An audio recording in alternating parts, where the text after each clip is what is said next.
네, 반갑습니다. 오늘은 요한계시록 20번째 시간입니다. 말씀은 요한계시록 3장 19절에서 4장 1절까지를 공부하겠습니다. 자, 제목은 이리로 올라오라입니다. 주님께서는 계속 라오디케아인들의 교회, 라오디케아 사람들의 교회입니다. 거기 사람들의 교회, 사람들의 교회에게 지금 말씀을 하고 계십니다. 계시록 3장 19절에 내가 사랑하는 자들마다 내가 꾸짖고 징계하느니라. 그러므로 열심을 내고 회개하라. 이렇게 라오디케아인들의 교회에는 주님께서 분명히 그들에게도 하나님께서 사랑하는 자들로서 내가 너희들을 꾸짖겠다고 하세요. 징계하겠다고 하시거든요. 그렇기 때문에 열심을 내고 너희들은 회개하라는 것입니다. 주님께서는 사랑하는 자들에게만 징계를 하십니다. 징계는 그렇기 때문에 누구든지 싫어하지만 그렇다고 해서 징계가 나를 향한 저주는 아니에요. 그걸 잘 알고 계셔야 됩니다. 그래서 주님께서 우리에게 징계를 주신다는 분이라는 것을 우리가 깊이 생각할 줄 알아야 합니다. 자, 주님께서는 자기 아들들에게는 반드시 징계를 하겠다는 약속을 하셨거든요. 신명기 8장 5절 말씀에 또한 사람이 그의 아들을 징계하듯이 주 너의 하나님께서 너를 그와 같이 징계하시는 것을 너는 너의 마음속에 숙고할지니라 라고 했습니다. 사람이 자기 아들을, 사랑하는 아들을 징계해서 올바르게 자라날 수 있도록 매질하고 하잖아요. 야단도 치고. 그런 것처럼 하나님께서도 그 사랑하는 그 아들들에게 반드시 이렇게 징계한다는 겁니다. 사무엘하 7장 14절 말씀에도요. 나는 그의 아버지가 되겠으며 그는 나의 아들이 되리라. 만일 그가 죄악을 범한다면 나는 그를 사람들의 막대기로 또 사람들의 자녀들의 채찍들로 징계하겠노라 라고 하셨습니다. 만약에요. 사랑하는 자녀가 있는데 자녀가 잘못된 길로 하고 잘못을 저질렀는데도 그냥 멀뚱멀뚱 쳐다보고 있다면 그게 올바른 부모일까요? 그건 부모로서 온당치 못한 자세입니다. 분명하게 불법을 저지르는 그러한 아들이 있다면 단호하게 매를 들고 징계를 해야 합니다. 우리 주님께서는 아들을 징계하셨다는 것을 거듭 약속을 하셨습니다. 잠언 말씀에도요. 3장 11절에서 12절에 나의 아들아 주의 징계를 멸시하지 말라. 그분의 바로 잡으심에 실증을 내지도 말라. 이는 아버지가 자신을 크게 즐거워하는 아들을 바로 잡는 것 같이 주께서 자신이 사랑하는 자를 바로 잡으시기 때문이라. 우리 주님께서도 육신적인 아버지가 아들을 징계하듯이, 사랑하는 아들을 징계하듯이 우리 하늘 아버지께서도 우리를 징계하신다는 거예요. 왜? 사랑하시기 때문에. 잘못을 바로 잡으시기 위해서 그렇게 징계하시는 거예요. 그러면 징계받는다는 게 뭐예요? 뒤집어 말한다면 복된 일입니다. 징계 안 하고 가만 놔두면요. 완전히 멸망, 파멸 길로 그냥 가버리기 때문에 그 잘못을 바로잡아서 징계해 주신다는 것은 우리에게 하나님의 사랑, 놀라우신 은혜인 거예요. 자, 히브리서도 보시죠. 히브리서 12장 5절에서 8절 말씀에 그리고 너희가 자녀들에게 하듯이 너희에게 이같이 이야기하시는 권면을 잊었도다. 나의 아들아, 너는 주의 징계를 멸시하지 말고 내가 그분께 꾸짖음을 받을 때에 낙심하지 말라. 이는 주께서 사랑하는 자를 친히 징계하시고 그분께서 받아들이시는 모든 아들마다 채찍질 하시기 때문이라. 사랑하는 아들마다 채찍질 하신다는 거예요. 징계를 멸시하지 말라는 거죠. 만일 너희가 징계를 견뎌낸다면 하나님께서 아들들을 대하듯 너희를 대해 주시리라. 징계받는 것을 감사하게 생각해야 돼요. 징계받는 거를 그냥 어쩔 줄 몰라 하지 마시고 이건 내가 잘못하고 있구나. 그래서 그것을 겸허하게 받아들이고 그리고 회개하고 주께 돌이키면 됩니다. 그런즉 아버지가 징계하지 않는 자가 무슨 아들이냐. 그러나 만일 모두가 동참자들이 되는 징계가 너희에게 없다면 그때 너희는 아들들이 아닌 사생아들이로다 라고 했습니다. 사생아처럼 그냥 내버려 두는 거죠. 그런 사람이 돼서는 안 됩니다. 우리는 모두 주님께서 우리에게 징계 주시는 것에 대해서 깊이 숙고하고 그것에 대해서 회개하며 다시 한번 내가 주님께 나아올 수 있어야 합니다. 그렇기 때문에 징계받는 우리의 자세는요. 낙심하거나 좌절하면 안 돼요. 도리어 내가 징계를 받을 때 바짝 엎드려서 내가 무엇이 잘못됐는가 이거를 회개하는 그런 기회를 삼아야 합니다. 주님께서는 지금 라오디케아인들의 교회에게 열심을 내고 회개하라고 말씀하셨거든요. 여러분들께서도 지금 믿음이 미지근한 라오디케아인들의 교회같이 그렇게 믿음 생활한다면 열심을 내고 회개하시기 바랍니다. 자, 계시록 3장 20절 말씀으로 넘어가겠습니다. 보라 내가 문 앞에 서서 두드리노라. 누구든 나의 음성을 듣고 문을 열면 나는 그에게로 들어갈 것이요 그와 함께 만찬을 먹고 그도 나와 함께 만찬을 먹으리라. 자, 내가 문 앞에 서서 두드린다고 말씀을 하셨습니다. 필라델피아 교회는요, 이미 주님께서 열린 문을 그 앞에 두셨어요. 다윗의 그 열쇠를 가지고서 이미 열린 문 앞에 주님께서 계셨는데 지금 라오디케아인들의 교회는 아예 문을 닫아버렸기 때문에 주님께서 문을 두드리겠다고 말씀하십니다. 다시 말씀드리면 라오디케아인들의 교회는 예수 그리스도께서 외지인이에요. 손님입니다.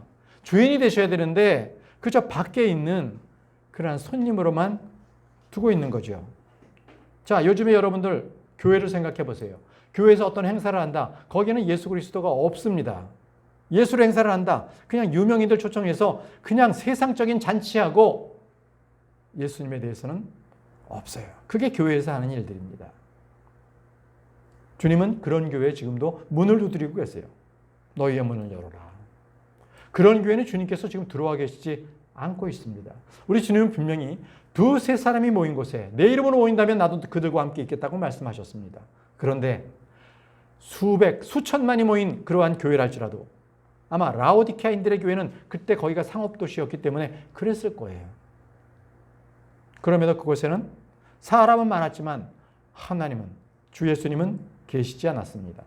왜요? 그들은 인본주의 사상으로서 어떤 이념과 사상과 공동의 이익을 위해서 모인 교회였지 결코 하나님을 예수 그리스도를 머리로 써둔 그러한 교회는 아니었던 것입니다. 주님은 말씀하십니다. 누구든 나의 음성을 듣고 문을 열라는 거예요. 누구든 나의 음성을 듣고 양들은요 목자의 음성을 다 알아들어요. 예전에 말씀드렸죠. 이 중동 광야에서 갑자기 소낙비를 만난 여행객이 동굴로 들어갔습니다. 그때 다른 양무리, 목자들도 같이 양무리를 따라서 목자를 따라서 양무리들이 막 여러 목자와 양무리들이 뒤엉켰어요. 자, 소나기가 그쳤습니다. 여행객은 걱정했어요. 아니, 이 양무리들을 표시도 없는데 어떻게 이 양무리들을 다 다시 솎아서 데려갈까라고 했는데 그들은 전혀 염려 없이 자연스럽게 나가면서 그냥 휘바람을 한 목자가 휘바람을 휙 하고 불었어요. 그랬더니 그 목자의 음성을 듣고 관련되는 그 목자의 양들은 그 목자를 따라 나가더라는 거예요. 두 번째 목자가 똑같이 어떤 소리를 내니까 그 목자의 음성을 듣고 그 양들이 또 그 무리들이 또 따라 나가고 이렇게 됐다는 거예요. 아, 그렇구나. 여행객은 알았어요. 누구든 나의 음성을 듣는다는 것은 예수 그리스도를 아는 믿는 자들은 예수 그리스도의 음성을 듣는구나 하는 것을 알았다는 거예요. 자, 요한복음 10장 3절에서 4절 말씀에 주님도 말씀하셨어요. 그에게는 문지기가 문을 열어주느니라. 그리고 양들은 그의 음성을 듣느니라. 그런즉 그는 자기 소유의 양들을 이름으로 불러서 그들을 이끌어내느니라. 자, 주님께서는 다 알고 계셨어요. 양들은 그 목자의 음성을 알아들을 수 있다. 주 예수 그리스도께서 부르시면 예수님을 믿는 자들은 다 예수님의 음성을 듣고 예수님을 따라갑니다. 주의 음성을 알기 때문이에요. 그런데 주님께서 이 시대의 교회들에게 주님께서 문을 두드리면서 문을 열라고 녹화하고 계세요. 문을 열어라. 그런데 만약에 그 안에 양들이 있다면 아, 주님 어서 오세요 하고 문을 열어드리겠죠. 그런데 그 안에 있는 그러한 사람들이 개나 돼지나 가축들처럼 완전히 주의 음성을 듣지 못하는 그러한 죄인들이라면 어떻게 될까요? 주님께서 아무리 문을 열어달라고 해도 그들은 열지 않을 거예요. 결국은 그들이 나중에요. 주님을 찾을 때 주님은 그들에게 나타나지 않는다는 거예요. 솔로몬의 아가서는요, 이게 사랑의 편지와 같은 그런 신랑과 신부의 아주 그 사랑스러운 얘기들이 적혀 있는데, 그 중에서도요, 신랑을 찾을 수 없다라는 그러한 말씀도 나와요. 아니, 이게 어떻게 된 거예요? 신랑과 신부가 만나서 사랑스럽게 그렇게 교제를 하는데 너는 나를 찾을 수 없다라는 말씀이 나오거든요. 아가서 5장 6절에 나의 사랑받는 이에게 내가 문을 열었도다. 그러나 나의 사랑받는 이는 스스로 물러나시어 떠나셨도다. 신랑이 떠나셨다는 거예요. 그분께서 말씀하셨을 때 나의 혼이 쇠하였도다. 내가 그분을 찾았으나 나는 그분을 발견할 수 없었도다. 내가 그분을 불렀으나 그분께서는 나에게 아무런 대답을 하지 아니하셨도다. 아니, 지금 나라는 것은 지금 신부인데 그분은 신랑인데 떠나셨다는 거예요. 왜일까요? 자, 이것은 교리적으로요, 지금 우리 교회를 말씀하시는 것이 아니라 대환란 때에 땅에 남은 그 죄인들을 말합니다. 그러니까 우리는 이미 신랑을 만나서 저 공중으로 올라갔어요. 신부들은 이미 다 올라갔고요. 신부가 아닌 죄인들은 이 땅에 남아있는 거예요. 그들이 아무리 주님을 그때서 불러도 주님께서는 떠나셔서 그들에게 발견되지 않는다는 겁니다. 그렇기 때문에 잘 명심하세요. 지금 이 시간에도요, 주님의 이 책망을 듣고 돌이키지 않는 자, 그는 저주를 받는 자예요. 끝까지 자기 죄를 갖다가 숨기고 있는 자, 그는 저주를 받는 거예요. 그들은 하나님을 찾을 수 없어요. 잠언 1장 28절 말씀에 그때 그들이 나를 부를 것이나 내가 대답하지 아니하겠노라. 그들이 일찍 나를 찾을 것이나 그들은 나를 발견하지 못하리라. 물론 대환란 때도 마찬가지지만 이 시대에 내가 죄를 짓고 주님께 기도해 보세요. 기도가 응답되던가요? 내 스스로가 기도하는데 막혀가지고 죄가 있어가지고 하나님 앞에 기도가 안 되는 거예요. 말씀이 들어오지 않는 거예요. 성경책을 덮죠? 말씀을 듣지 않죠? 그러니까 세상적인 거 유튜브나 보고 있는 거예요. 그러니까 주님을 찾을 수도 없고 기도가 응답될 수도 없는 똑같은 상황이 교훈적으로도 받아들이시기 바랍니다. 자, 다시 말씀을 돌아가세요. 계시록 3장 20절에 문을 열면 나는 그에게로 들어갈 것이요 그와 함께 만찬을 먹고 그도 나와 함께 만찬을 먹으리라 라고 말씀하셨습니다. 자, 주의 음성을 듣고 문을 열면 그때 주님께서 그에게로 들어가십니다. 주님은 우리 속으로 들어오시기를 원하세요. 주님은 결코 문이 안 열린다고 해서 문을 부수시거나 주님께서 그냥 열쇠로서 강제로 따시거나 이런 분이 아니세요. 우리 주님은 물에 행치 아니하신 분이시거든요. 우리는 자원해서 우리의 문을 열어야 합니다. 우리가 주님을 받아들인다는 것은 내 스스로 주님 앞에 문을 여는 것이지 결코 나는 꽉 붙잡고 있는데 닫고 있는데 주님께서 강제로 여는 것을 받아들인다고 하는 것은 성경적이지가 않아요. 그런 말씀 없습니다. 자, 라오디케아인들의 교회는 주님을 문 밖에서 세워둔 교회, 그런 교회였습니다. 그렇기 때문에 그들은 주님과 함께 만찬을 먹을 수 없었던, 한마디로 말씀드리면 주님과 교제가 단절된 그러한 교회를 말합니다. 고린도전서 1장 9절 말씀 보세요. 주님과 함께하면 아주 주님과의 교제가 있다고 하는 거예요. 고린도전서 1장 9절. 하나님께서는 신실하시니 그분을 통하여 너희가 그분의 아들이신 예수 그리스도 우리 주의 교제로 부르심을 받았느니라. 자, 우리 주의 교제로 부르심을 받았다는 게 무엇입니까? 내가 문을 연 거예요. 열었기 때문에 주님께서 내 안에 들어오셔서 내 안에 거하시잖아요. 거한다는 게 뭐예요? 나와 함께 교제를 나누신다는 것이죠. 이것이 바로 빛된 교제입니다. 주님과의 교제예요. 바로 구원받은 성도는 내 안에 주님이 계시기 때문에 언제나 주님과 함께 교제를 합니다. 주님께서는 우리의 형제가 되시고 우리의 신랑이 되시는 거예요. 요한일서 1장 3절에 우리가 목격하고 들은 그것을 너희에게 선언하노니 너희 역시도 우리와 함께 교제를 나누게 하려 함이라. 그리고 참으로 우리의 교제는 아버지와 함께하는 것이며 그분의 아들 예수 그리스도와 함께하는 것이라. 자, 보세요. 내가 예수 그리스도를 모셔서 내가 내 안에 모셨잖아요. 그런데 거기에 아버지도 함께 계신다는 거예요. 아버지와 아들은 하나세요. 성령님도 하나세요. 삼위일체 하나세요. 그렇기 때문에 내가 예수님을 맞아들이면 아버지 하나님께서도 성령 하나님께서도 나와 함께 하시는 겁니다. 이것이 바로 영적 교제라는 거예요. 영적 교제. 그래서 이 영적 교제를 여러분들 계속적으로 지속적으로 하기를 원하십니까? 예. 그러면 바로 빛 가운데에서 그렇게 항상 주님과 함께 살아가면 돼요.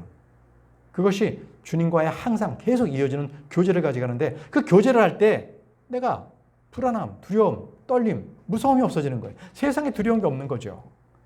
그게 진실한 거예요. 세상을 포기하고 아예 세상을 등지고 사는 것이 아니라 세상 가운데서도 내가 최선을 다해서 살지만 그럼에도 내가 세상에 동화되지 않는다는 거예요. 세상은 구별된 자로 산다는 거예요. 그럼에도 두렵지 않아요. 세상에서 천디, 멸시 받아도 결코 세상에서 그러한 대우를 받아도 두렵지 않다는 거예요. 왜? 그것은 나의 길이 아니니까. 완전히 차원이 다른 그런 사람이 됩니다. 요한일서 1장 6절에서 7절 말씀 보시면요. 만일 우리 자신이 그분과 교제하고 있다고 말하면서 어둠 가운데 살아간다면 우리는 거짓말하는 것이며 진리를 행할 것이 아니니라. 나는 주님을 믿어요. 그러면서 주님과 교제를 하고 있어요 하면서 실질적으로는 그 안에 주님이 안 계셔요. 거짓말하는 거예요. 그러니까 진리 가운데 행하지도 못하는 거니까. 근데 이렇게 말씀하십니다. 그러나 만일 우리가 그분께서 빛 가운데 계신 것 같이 빛 가운데 살아간다면입니다. 빛, 이게 무슨 빛이에요? 내 안에는 빛이 자체적으로 발광할 수가 없어요. 예수 그리스도께서 빛이십니다. 그분은 영광이세요. 그분이 내 안에 계실 때 내 안에 그분의 빛이 찬란하게 비치고 그 빛 가운데 우리는 살아가는 거거든요. 그럴 때 우리가 그분 안에 우리가 서로 교제를 하고 있는 거예요. 그분의 아들이신 예수 그리스도의 피가 우리를 모든 죄에서 정결하게 하셨기 때문에 우리는 더 이상 어둠 가운데 있지 않는 거죠. 이게 주님과의 교제예요. 주님과의 교제가 지속될수록 세상이 주는 그러한 염려와 슬픔과 두려움과 그 어떤 것도 나의 평강을 가로막을 게 없어요. 주님과 함께 했기 때문에.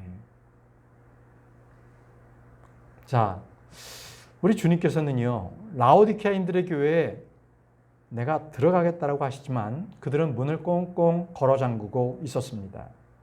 그렇기 때문에 라오디게아인들의 교회에는 주님께서 임하실 수가 없었습니다. 어떤 주님의 재림의 말씀도 그들에겐 들려줄 수가 없었던 거예요. 그냥 그들은 이 세상에 있는 교회, 자기들끼리 세상의 문화와 예술과 그냥 세상살이의 얘기로 가득 찬 그런 교회로 그냥 살다가 멸망받는 그런 교회를 말합니다. 자, 다음 말씀으로 넘어가겠습니다. 계시록 3장 21절입니다.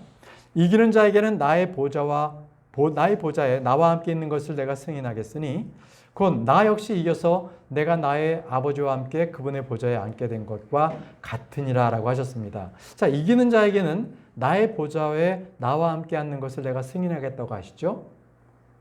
자, 이기는 자가 예수님의 보좌와 함께 거기서 앉는다. 그러면 보좌가 여러 개일까요?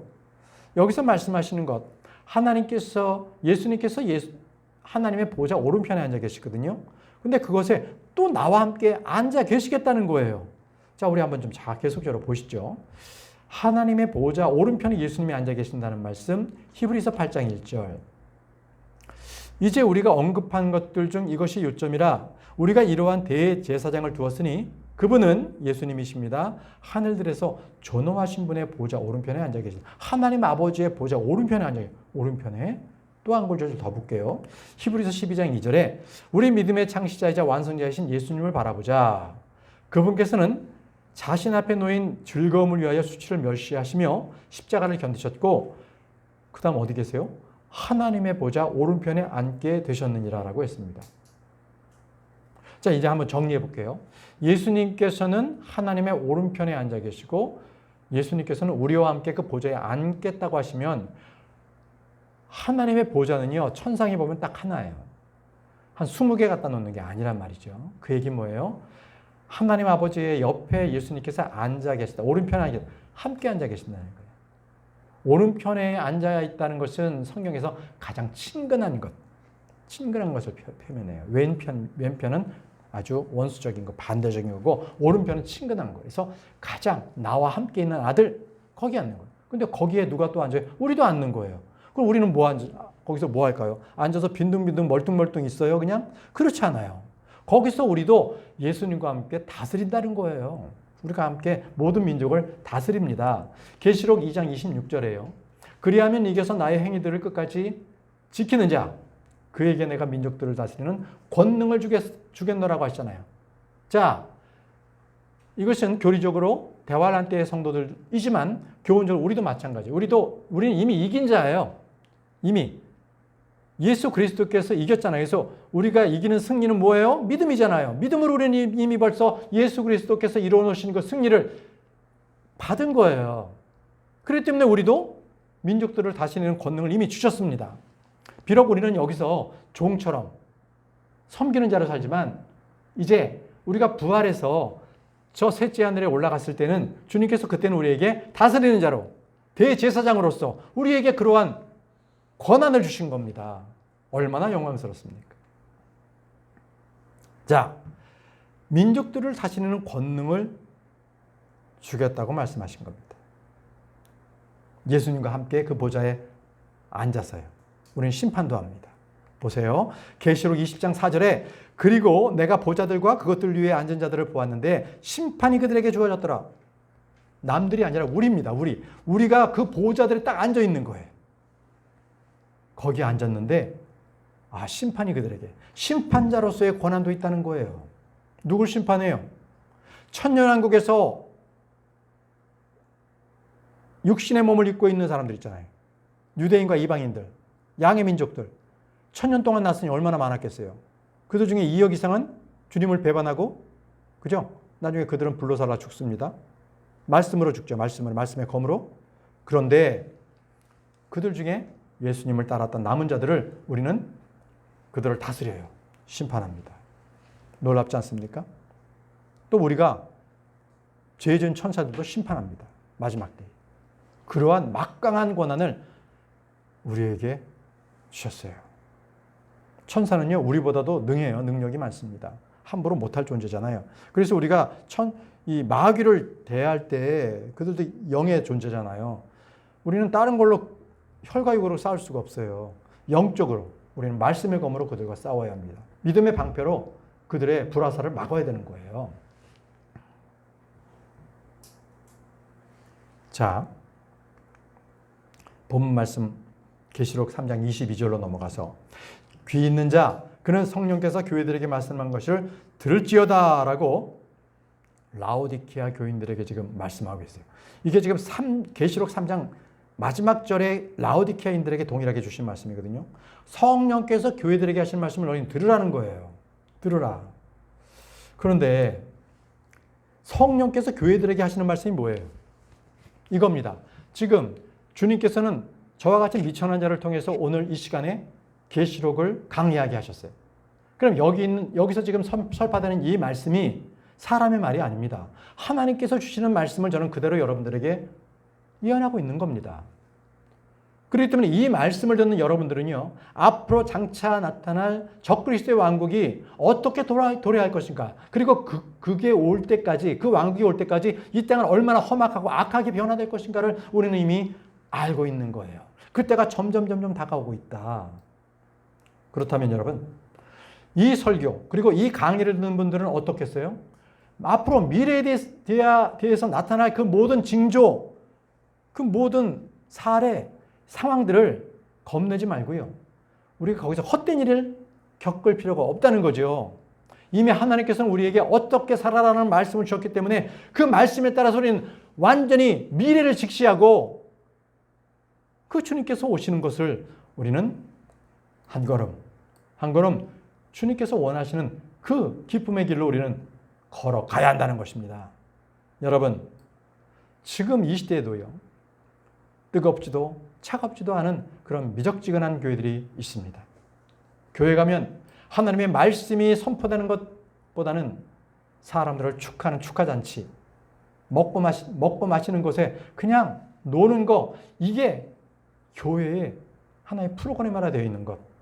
그런 교회들은 여러분 멀리 하십시오. 이제 저와 여러분들은요, 소수의 무리들이 모이는 교회들이 됐습니다. 예수 그리스도께서 이 땅에 오시고 다시 셋째 하늘로 가신 이후에 이제 이 교회는요, 성경대로 믿는 자들, 그들의 소수만이 남아있고 나머지는 다 거짓의 믿음에 속고 있는 자들이 됩니다. 아시겠죠? 그래서 지금 라오디케아인들의 교회는 지금 이 시대에 많은 주님의 경고의 말씀이 있는 거예요. 우리는 이 말씀을 받아서 앞으로 올 일들에 대해서 확실한 믿음의 근거를 가지고 여러분들은 또 그 말씀으로 잘못 믿음에 빠져 있는 사람들에게 올바른 말씀으로 인도해 주시기를 바랍니다. 자, 다음은 계시록 4장으로 넘어가겠습니다. 오늘은 계시록 4장 1절까지만 공부하겠습니다. 자, 계시록 4장에서는요, 그동안은 7교회에 대해서, 그리고 그 전에 예수 그리스도를 본 것에 대해서, 그리고 이제 주님께서 보여주신 7교회에 대해서, 그리고 앞으로 있을 일들에 대해서 이렇게 듣게 되는데, 바로 계시록 4장부터는요, 앞으로 있을 일들에 대해서 주님께서 말씀하세요. 그래서 이 앞으로 있을 일들에 대해서 말씀하실 때 사도 요한을 이리로 올라오라 하면서 바로 하늘로 데리고 올라가세요. 자, 바로 이제 그 말씀인데, 먼저 사도 요한은요, 주님의 음성을 먼저 듣습니다. 계시록 4장 1절 말씀입니다. 이런 일 뒤에 내가 보았는데, 이런 일 뒤에 어떤 일이요? 바로 7교회에 대해서 말씀하시고, 그리고 또 예수 그리스도께서 이 땅 가운데서 교회들에 돌아다니시고, 바로 그 모습을 보신 뒤에 내가 보았는데, 보라, 하늘에 한 문이 열렸더라. 하늘에는 문이 있습니다. 그리고 내가 들은 첫 번째 음성이 하나의 나팔에서 나온 것 같이 나와 함께 대화하였더라. 나팔? 하나님의 음성이죠. 그 음성이 말하기를 이리로 올라오라. 그리하면 이후에 있을 일들을 내가 너에게 보여주겠노라 하였더라.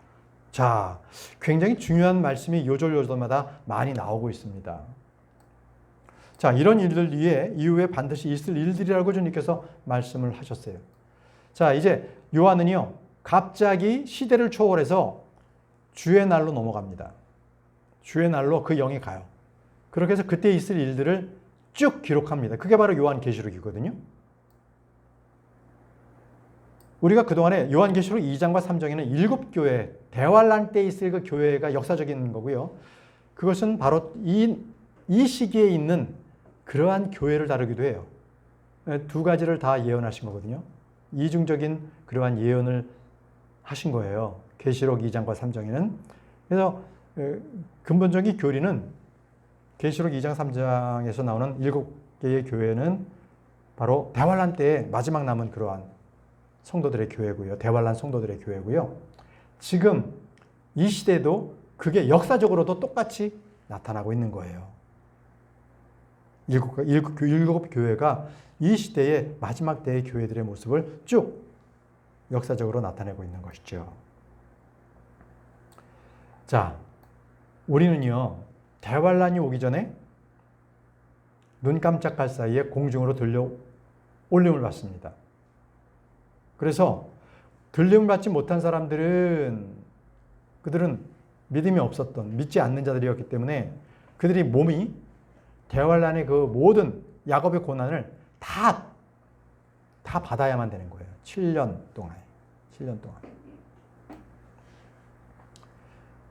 자, 이 대환란 때 환란 성도가 믿어야 될 것들은 우리가 지금 믿는 예수 그리스도의 믿음만이 아니라 대환란 때는 예수 그리스도도 믿고 하나님의 말씀도 그대로 행해야 되는, 다시 말하면 율법도 행해야 된다는 거예요.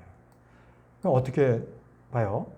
지금 구약 성도, 신약 성도, 그리고 대환란 성도가 각각 다르잖아요. 그걸 뭐라 그래요?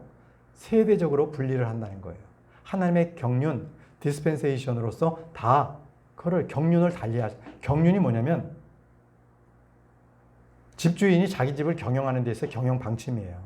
하나님께서는요, 각각의 세대와 시대들에 따라서 다스리는 방법이 다 달랐습니다. 구약 때가 달랐고요. 아니, 구약 이전에 아담, 이 에덴 동산 때는 죄가 없었잖아요. 그런데 죄를 짓고 난 이후에는 또 죄 있는 시대가 됐고요. 그 이후에 양심으로 사는 시대가 됐고요. 그죠? 그 다음에 아브라함 하나를 부른 그 부름의 시대가 되었고, 그 다음엔 율법의 시대가 되었고, 율법으로도 안 되니까 그 다음에 어떻게 돼요? 은혜의 시대가 있잖아요. 그죠? 그 그 다음에 천년왕국, 그 영원한 세계. 이렇게 주님께서는 세대별로 다 시대를 나누셨습니다. 그렇기 때문에 이러한 것들을 바르게 올바로 나누어서 볼 줄 알아야 돼요. 그게 바로 성경 공부의 기본입니다. 자, 오늘 여기서 말씀하시기를 이런 일 뒤에 이후에 반드시 있을 일들 분명히 구분해서 보셔야 되는 거예요. 요한계시록은요, 세 부분으로서 나누어서 우리가 공부할 줄 알아야 되는 거예요. 계시록 1장 19절에 세 부분이 나와요. 내가 본 것들, 현재 있는 것들, 그리고 이후에 있는 것들, 이 세 가지를 요한계시록에 기록하라는 거예요. 세 가지 부분이 있습니다. 먼저 본 것들이라는 게 뭐냐면요, 예수님께서 승천하신 거예요.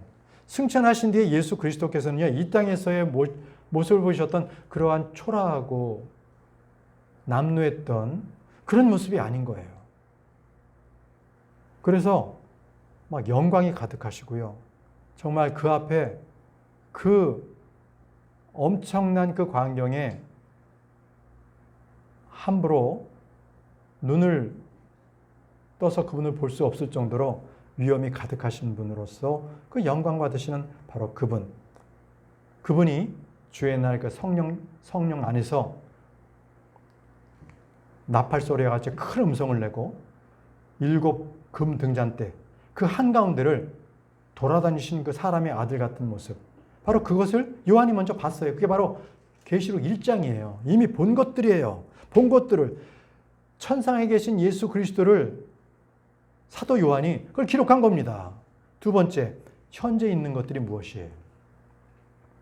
이걸 먼저 이미 보았던 것은 계시록 1장 20절에 내가 보았던 나의 오른손 안에 있는 7 뼈들과 7 금 등잔대들의 신비라. 이거는 예수 그리스도께서 천상에 계신 그러한 모습으로 이제 7 별들과 7 금 등잔대들을 쭉 그들 가운데 돌고 계시는 그 모습을 이미 본 거예요. 예수 그리스도의 모습을 이미 본 것입니다. 그리고 지금에 있는 것들은 바로 계시록 2장과 3장에 있는 7 교회들에 대해서 보여주신 거죠. 아시겠죠? 그래서 우리는 지금 내가 본 것들까지가 우리가 보았어요. 우리가 이거 공부할 때 주님은요, 이스라엘 백성이 광야 가운데 있었을 때도 그들 가운데 있었습니다. 군대 대장으로도 계셨어요. 거기서 한가운데 성막이 모든 진영 가운데 한가운데 있었죠. 그 안에 또 계셨어요. 신약에서는 어떻게 돼요? 두세 사람만 예수 그리스도의 이름으로 모이면 그 안에 계세요. 그 주님의 약속입니다. 마태복음 18장 20절에 이는 두세 사람이 내 이름으로 함께 모이는 것 거기에 나도 그들의 한가운데 있기 때문이라. 자, 그렇기 때문에 우리 주님께서는 이미 우리와 함께 계세요. 라오디케아인들의 교회처럼 문을 두드릴 필요가 없으신 거예요. 믿는 자들에게 이미 함께 하시는 거죠. 자, 그리고 나서 주님께서 요한을 데리고 올라가세요. 그리고 나서 이후에 있을 일들을 바로 그 영을 저 대화란으로 샥 옮겨가신 거예요. 그리고 이후에 있을 일들을 보여주십니다. 그래서 그게 어디에 기록되어 있느냐? 요한계시록 오늘 지금부터 공부한 4장 1절부터 요한계시록 19장까지 대환란의 기간을 앞으로 있을 일들을 보여주세요. 아시겠죠? 이거는 과거의 일이 아니라 앞으로 있을 일을 계시록 4장에서 19절까지 대환란 때 그 엄청난 그 고난을 주님께서 미리 알려주시는 거예요. 자, 다시 요한계시록 4장 1절로 넘어가서요. 자, 이런 일 뒤에 보라, 하늘에 한 문이 열렸더라. 하늘에 한 문이 열렸다는 거예요. 하늘에는요, 문들이 있어요. 그래서 여러분 기억하시죠?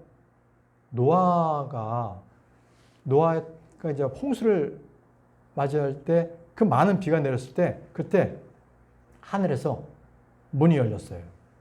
그리고 거기 문을 통해서 엄청난 비가 쏟아졌죠. 그리고 또 이 계시록에서도요, 하늘의 문이 2번이 열립니다. 요한계시록 4장 1절 여기서 한번 하고요. 19장 11절에 이 4장 1절은요, 땅에서 하늘로 올라가는 거고요. 계시록 19장 11절은요, 하늘에서 땅으로 내려오기 위해서 그때 하늘의 문이 열립니다. 자, 주님께서는 말씀하세요. 내가 들은 첫 번째 음성이라고 말씀하시죠. 내가 들은 첫 번째 음성. 그 음성이 어땠어요? 나팔에서 나온 것 같은 소리. 하나님의 음성은 나팔 소리와도 같다고 말씀을 드렸습니다. 예, 우리가 공중에 들림 받을 때는요, 나팔 소리를 들을 거예요. 나팔 소리. 그게 하나님의 음성입니다. 고린도전서 15장 51절에서 52절에 보라, 내가 너에게 한 신비를 제시하노라. 우리가 모두 잠잘 것은 아니요, 오히려 우리가 모두 변화되리니 순간적으로 눈 깜짝할 때 마지막 나팔 소리에 그러하리라. 이는 그 나팔이 소리를 낼 것이요, 죽은 자들이 썩을 수 없는 몸으로 일으켜질 것이며 우리가 변화될 것이기 때문이라. 자, 어떨 때 우리가 공중으로 올라가냐면 나팔 소리에 올라간다는 거예요. 그것도 눈 깜짝할 사이에 그냥 저 하늘로 올라가는 거죠. 우리가 변화가 돼야만 올라가잖아요. 이 육신의 몸을 입고는 못 가니까 천상의 몸을 입잖아요. 예수 그리스도와 같이 영광스러운 몸을 그때 입게 되는 거죠. 그걸 바로 몸이 구원받았다. 몸의 구속, 이렇게 말하고 있죠. 데살로니가전서 4장 16절에서 17절 말씀에도요, 동일하게 말씀이 나오세요.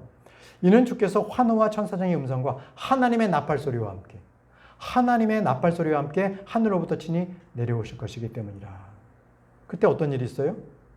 그리하면 그리스도 안에서 죽은 자들이 먼저 살아나고요, 죽은 자들이 먼저 부활합니다. 그 다음에 살아남아있는 우리도 구름들 속으로 그들과 함께 붙들려 올라간다는 거죠. 공중 휴거가 되는 거예요. 공중에서 주를 만나는 거죠. 그리고 나서 언제나 주와 함께 있겠다고 주님 말씀하셨습니다. 자, 이토록 하나님의 나팔소리, 하나님의 음성으로 사도 요한은 하늘로 음성을 듣고 올라갔어요. 요한은요, 이 음성을 들었을 때 그분이 누군지를 분명히 잘 알고 있었어요. 아, 주 예수 그리스도시다. 알고 있었던 거예요. 왜? 양은 그 목자의 음성을 압니다. 자, 다시 본문 말씀 돌아가서요. 계시록 4장 1절.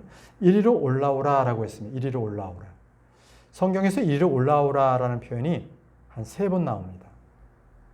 잠언에 한번 나오고 나머지 계시록에 나오거든요. 근데 구약에서는 왕을 부르는 음성이었고요. 신약에서는 누군가가 하늘로부터 불러오는 그런 장면입니다. 땅에 있는 누군가를 하늘로 불러오는 그런 거. 자, 요한이 하늘로부터 불러 올림을 받아서 올라갔잖아요. 그거는 교회의 예표를 상징합니다. 또 사도 요한이 사복음서 중에서 요한복음을 썼잖아요. 요한복음이 사복음서 가운데 가장 교회적인 색채가 강해요. 신약의 색채가 가장 강한 게 요한복음이에요. 요한복음 20장 31절에 예수 그리스도의 복음을 말합니다. 그러나 이것들이 기록된 것은 너희로 하여금 예수님께서 그리스도시며 하나님의 아들이심을 믿게 하려 하며, 예수 그리스도이신 하나님의 아들 그분을 믿으라는 거예요. 이 복음입니다. 너희가 믿음으로써 그분의 이름을 통하여 생명을 얻게 하려 합니다. 영원한 생명을 주시는 그 이름 예수 그리스도. 이게 바로 복음입니다. 이거를 사도 요한이 요한복음을 통해서 바로 그렇게 계시를 받아서 썼죠. 그뿐만이 아니에요. 사도 요한은 예수님께서 사랑하시는 제자였어요. 이 교회도요, 예수님께서 사랑하시는 예수님의 신부입니다. 자, 요한복음 14장 23절에 사도 요한은 자기를요, 예수님께서 사랑하시는 자라고 그렇게 썼어요. 실제로 모든 제자들보다는 예수님께서 요한을 사랑하셨어요. 이때 그분의 제자들 중 한 명이 예수님의 품에 기대어 있었으니, 얼마나 예수님을 사랑했으면 그분의 품에 그냥 기대어 있는 거예요. 그는 예수님께서 사랑하신 자였더라. 자기 자신을 요한은 예수님께서 사랑하시는 자라고 그렇게 기록했습니다. 다시 본문 말씀 돌아가서 이후에 반드시 있을 일들을 내가 너에게 보여주겠노라 라고 했습니다. 이후에 반드시 있을 일들. 자, 이것이 바로 7년 대환란입니다. 그런데 자, 여기서는요, 이후에 있을 일들을 바로 천상에서 그것을 보고 기록했는데, 그렇지만 똑같이 셋째 하늘 올라갔던 사도 바울은요, 내가 본 것을 기록하지 말라라고 주님으로부터 금지 명령을 받은 것 아시죠? 고린도후서 12장 4절에 사도 바울이 이렇게 씁니다. 그가 낙원으로 붙들려 올라갔으며, 그는 사도 바울입니다. 사도 바울이 쓴 거예요. 사도 바울이 자신을 얘기해서 그가 낙원으로 붙들려 올라갔으며 말로 다 표현할 수 없는 말을 들었는데 사람이 그것을 발설하는 것이 합법적이지 아니하니라. 다시 말하면 주님께서는 법을 주시는 분이신데 그 법이 너는 지금은 그 얘기를 하면 안 돼 해서 사도 바울은요 자기가 셋째 하늘을 보고 그 천국에 봤던 것을 기록하지 못했어요. 그런데 요한은요 본인이 보고 들은 것을 다 기록하라고 그렇게 말씀을 하셨어요. 자, 요한이 보고 들은 것을 기록한 것이 지금 우리가 보고 있는 요한계시록입니다. 이 요한계시록은 저희들에게 너무나 분명한 책이에요. 사람들은 요한계시록이 어렵다지만 앞으로 우리가 공부하면 할수록 요한계시록은 굉장히 쉽고 아주 간결하게 아주 단순하게 기록된 거예요. 말씀대로만 믿으면 어려울 게 하나도 없는 거예요. 그리고 앞으로 미래에 있을 일들에 대해서 바르게 우리에게 조명을 해 주십니다. 우리는 그 믿음의 말씀에 따라서 우리가 요한계시록을 공부하고 이제 주님의 오실 날을 우리는 예비할 거예요. 자, 오늘은 여기까지 하고 우리 공부를 마치도록 하겠습니다. 자, 우리 기도하겠습니다.